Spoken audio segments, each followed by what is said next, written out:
You know, we have conversations literally every single day, right? But how often do we actually stop and think about what's really going on beneath the surface? Well, today, we're going to do something fun. We're going to decode one super simple chat, line by line, to see just how much information is hiding in plain sight. On the surface, it seems so easy, doesn't it? You say something, I say something back. Easy.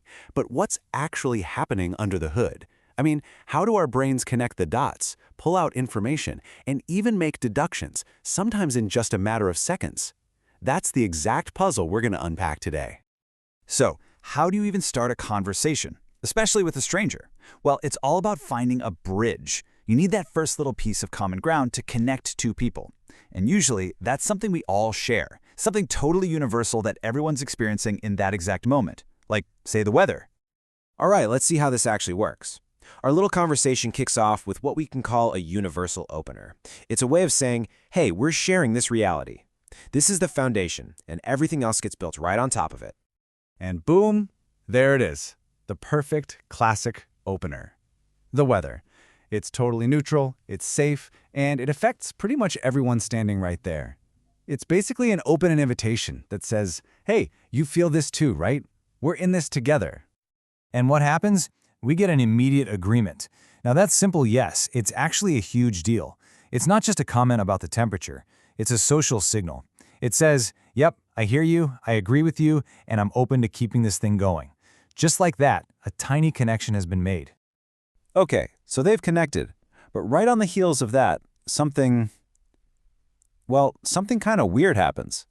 A small detail gets dropped into the conversation that doesn't quite add up. And it suddenly reveals this hidden gap between the two speakers.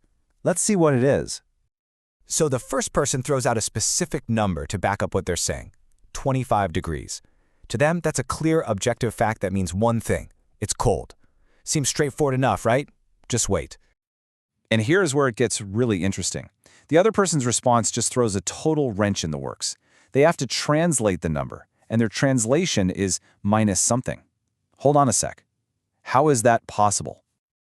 Okay, let's just hit pause for a second, because this is the real mystery here. Logically, it makes zero sense. 25 is a positive number. Minus something is, well, it's negative. So what on earth are we not seeing? What critical piece of info is missing? And here's the answer. They're not even on the same page. They're talking about two totally different scales. One speaker is using Fahrenheit, which is common in the US, and yeah, 25 degrees Fahrenheit is definitely chilly. But the other person is thinking in Celsius, used in the UK and, most of the world. And 25 Celsius is a beautiful, warm day. So for it to feel cold, it would absolutely have to be minus something. And just like that, that one tiny detail about the temperature wasn't just a fact anymore. It was a massive cultural clue. It told us that these two people, even though they're standing in the same spot, feeling the same cold air, actually come from different worlds with completely different ways of measuring things.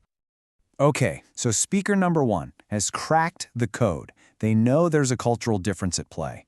But things are about to take another twist. The other person realizes a deduction has just been made about them, personally, and they want to know how.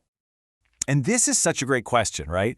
Think about it. The second speaker is completely floored. It wasn't just that the first speaker understood the whole Celsius versus Fahrenheit thing. They somehow pinpointed their exact nationality. How did they make that specific jump from this person uses Celsius to this person is English? See, the answer isn't just about logic or knowing your measurement systems. It's about listening to another clue entirely, one that was there from the very first word they spoke. And boom, there it is, the last piece of the puzzle. The first speaker wasn't just processing the what, the words being said. They were listening to the how, the way the words were being said. The accent was the final clue that let them nail down England specifically. So you see, the Celsius thing was a big hint that they probably weren't from the US, but the accent, that was the laser pointer. It gave the specific geographical context.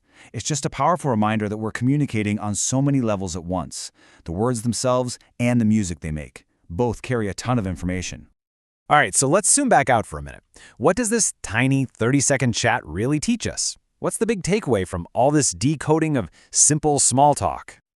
Well, the big idea here is that every single one of us is basically a detective in our daily conversations. It's a perfect example of social deduction in action. We're not just passively hearing words. We are constantly, actively gathering clues to get a better picture of who we're talking to. And you can really boil it down to 3 simple steps. First, they found common ground, the weather, to build that initial connection. Second, one of them noticed a difference, a piece of data that didn't fit their own map of the world. And third, they used another clue, the accent, to solve the puzzle that difference created. And these are the lessons we can all take with us. First, always try to start with what you have in common. It builds instant rapport. Second, pay attention to the little details, because that's where the most interesting stuff is usually hiding. And most important of all, really practice active listening. Don't just hear the words, listen for the music behind them. That's where the real story is. So here's my challenge to you. The next time you're just chatting with someone about the weather or something simple, pay a little more attention.